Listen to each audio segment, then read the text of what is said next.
So, you're welcome to ask either of us questions, or both of us questions. We don't have that much time. Try to keep them short and explicit, and we'll do our best to respond. Have you a question here? Yes. I was interested to hear. There's a mic coming, I guess. Please, it's over here. I can't see. Where are you? Wave your hand. Who is speaking? Who's answering? Who's asking? Oh, you have a mic. Okay, go ahead. All right. Hi, I'm Vera. I'm also a medical doctor. I'm here at the research potato. I was wondering if the mindfulness is so important for our being as human beings on the planet. How can you see the relationship evolution? Where did we lose it?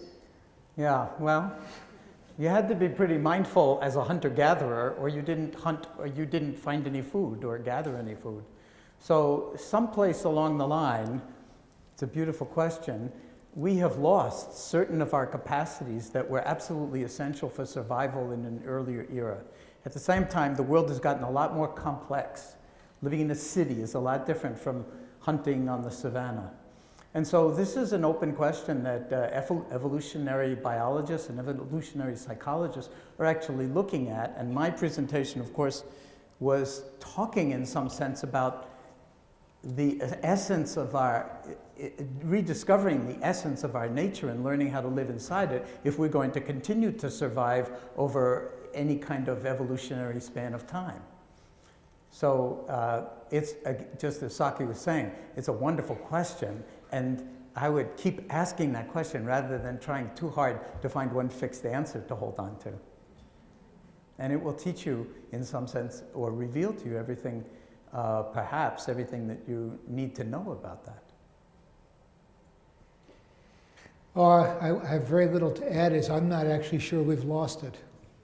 It may very well be that we've been diverted or we've directed our attention in particular ways that also involve a certain kind of mindfulness, and also its underbelly, which is mindlessness. But I wouldn't necessarily say it's, there's plenty of mindful things going on the planet all the time, at this moment in time as well. I mean, and there have been forever. I mean, we have enormously wonderful exemplars that have been mindful across centuries and millennia. So we're saying it's an intrinsic capacity. Yeah. We haven't lost it, but you might as well have lost it if it's not available to you across the entire span of your life. Right. So that's the challenge, is can we, as I was saying, wake up and seize that moment, understand what's really being asked of us, and in some sense who we actually are, or the full dimension of the dimensionality of our capacity, and then live our lives or live into our lives in ways that are very much what Saki was just talking about. Okay. That is transformational, that is healing. Thank you. Thank you. Anybody on this side? Sorry, the question here, and then... Okay, you're in charge. Okay, thank you very much. My name is Lina Holek. I want to ask you, because and thank you very much for very inspiring speeches you have and lectures you have given us. But mindfulness is today accelerating in the use very much in Denmark. But what I see is sometimes, and maybe this could be used just to increase the accelerating speed of development, like we are being capable of doing even more. Faster and faster. Yeah, and that's, I think it's very good if you come to government and learn them about mindfulness, but to also have the heartfulness in mindfulness. How can we come there and ensure that that's what we do and not just speeding along a little more? Well, by living our way into it, moment by moment, and keeping it, remembering what I was speaking about, that they're not different. Mindfulness and heartfulness are not two separate things. I think as well, it will take every one of us individually to approach the world in new ways, because you can see that as you describe it, the tendency of the world is to accelerate, And there's something extraordinarily interesting about it and very intoxicating. And I use the word on purpose because we can easily get drunk on momentum and on always a certain kind of progress that has to do with speed and lose sight of other really important parts of our lives as human beings and our relationships with other people and the planet as human beings. And you could say in some very real way, that's what's happened. Since the Industrial Revolution, everything has speeded up since the middle 1800s. And we're seeing the consequences on both the plus side and on the downside. And so it seems like we can't wait for the policy to get put in place that we're going to be both mindful and heartful, in quotes. We're actually going to have to be those change agents ourselves. We're going to have to ask ourselves some tough questions about how do I get stroked? What's my credit? How do I view myself? Like, do I just, value myself by how much I do? And how quickly I do it? And how many new projects I can take on? Is that the measure of a human being? Those are hard questions for us to ask because they sit within the container of a society that's giving us the message, indeed, that is the credibility of being a human being. The measure of being a human being is do more, do it more productively, more efficiently, more effectively. And then drop into your grave quickly at the end. Yeah. So it doesn't cost us much for your health care. Yeah. So I think we have to ask ourselves about that. We have to ask ourselves about our own pace, our own view, our own kind of really underground kind of values that are driving us, because we are the society. We are the society. That's why I take heart in 900 people showing up for a mindfulness conference on a weekday. You obviously know something about what's important because you voted with your feet. You've made this choice. Now, the real challenge is when you go home. That's when the real conference starts. That's where the rubber meets the road. Is this going to have been a nice day? And we heard from some Americans, and we heard from some Danish researchers, and yeah, mindfulness is, on everybody's lips. Or is this going to take hold of you or deepen the hold that it has on you in such a way that you will keep in mind how important it is to be and let the doing, whatever doing we are seduced into doing or love to do, come out of that being so that we don't become sort of schizophrenic, so to speak, and just run around constantly doing, and become a human doing and forget that you're a human being.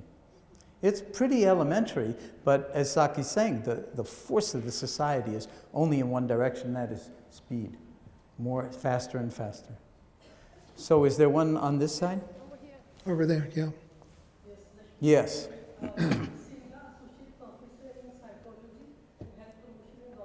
I'm sorry, I can't hear you. Hold it closer to your mouth. My name is Rashmi Singla. I'm Associate Professor in Psychology and Health Promotion in Roskilde University here in Denmark. And I'm originally from the country of Buddha. Yes. Country, India, which has not been named here. It's surprisingly a bit that we've been talking about Buddhism. And the country where Buddha spread this message and got this enlightenment has not been named. So I'll name this, but my question is about this interplay between Eastern and Western psychology. With my own psychological background, I've been trying to explore this meeting between Eastern and Western psychology. And when we talk of Eastern psychology and the concept of dharma and karma, there's also a focus on alternative states of consciousness. We've heard a lot about mind, but not so much about consciousness. And in the process of meditation, there can be many altered states of consciousness, which are unfortunately not so much mentioned in the Western psychological understandings. But in the Eastern psychological understandings, there's a lot of focus on these alternate states of consciousness related to the process of meditation. Yeah. So I would like to hear your views about it. Yeah. Thank you. Well, You thank go you for first. bringing that up. I mean, this has been a long-standing thing, and it's too complicated to answer in depth now. I'll just give you my own personal perspective on it, you know, honed over the past 40 years, one of which is there was a lot of focus in the 60s on alternate states of consciousness. And it created a huge amount of confusion because, as I was saying this morning, everybody's trying to get to some special state, okay, where they would be, you know, enlightened, free from all suffering, totally clear, love everybody. And the striving for that itself disempowered any kind of core intention in it.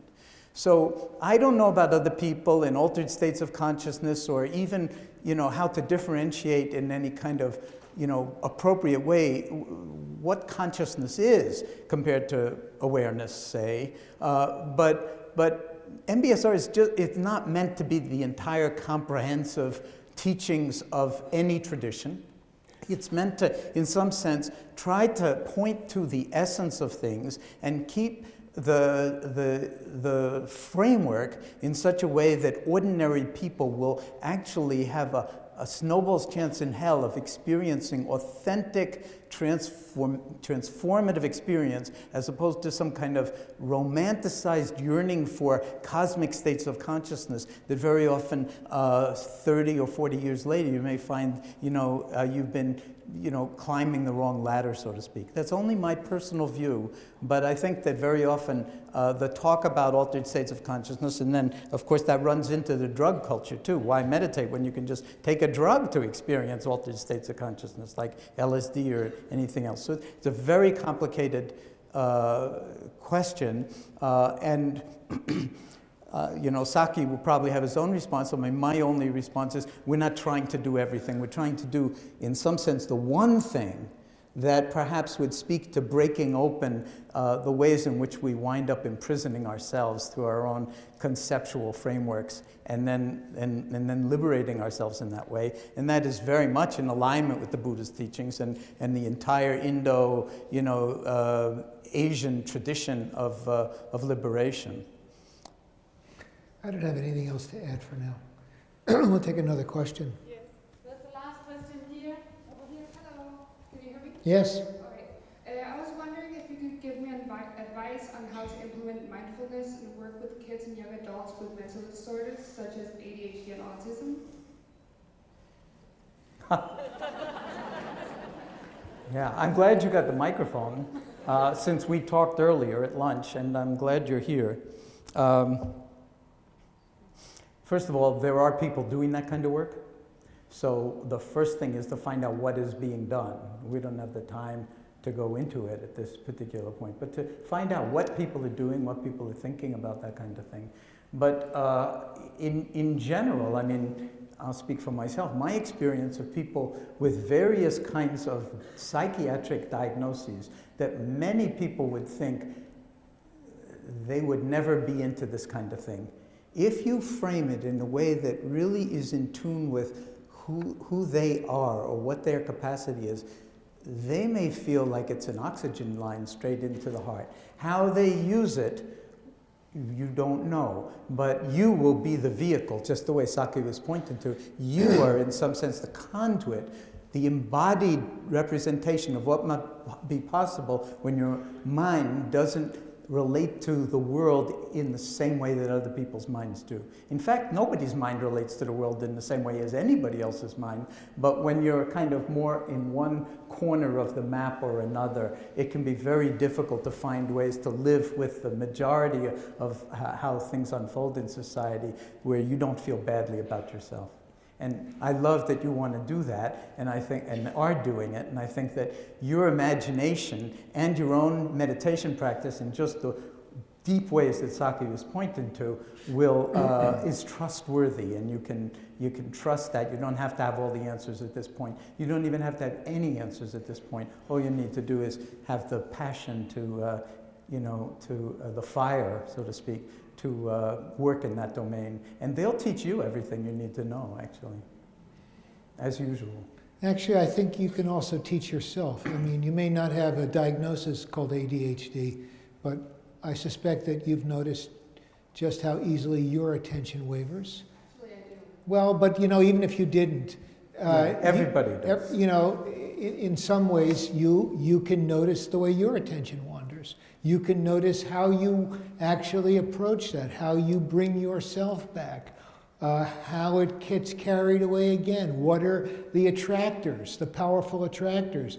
All of that kind of inside work that you do with your own mind, heart, body will provide you kind of elements of the map, or the territory, if you will, that you're going to experience with children who have those kinds of things. And then, of course, there's all the literature that's out there about it, and that's important as well, and the research that's out there as well. But it's a kind of synthesis of what is outside and what is inside that, at least I'm suggesting, encourages the possibility of you actually being able to go from wanting to do that kind of work to actually feeling like, I'm inside this now, in some way that is carrying me along. And I'm going to be disciplined about continuing it in some real way. Yeah. Yeah. Okay, I guess. Is that it? That's it? Okay. We're being pulled off the stage, folks. Well, thank you all. Thank you. Thank Thank you. Thank you all. Thank you. Thank you. Thank you. Thank you. And thank you too. Come on up here. Yeah, come Come on. Quickly. Jump. Before they stop clapping. Yes, it's very good. Thank you.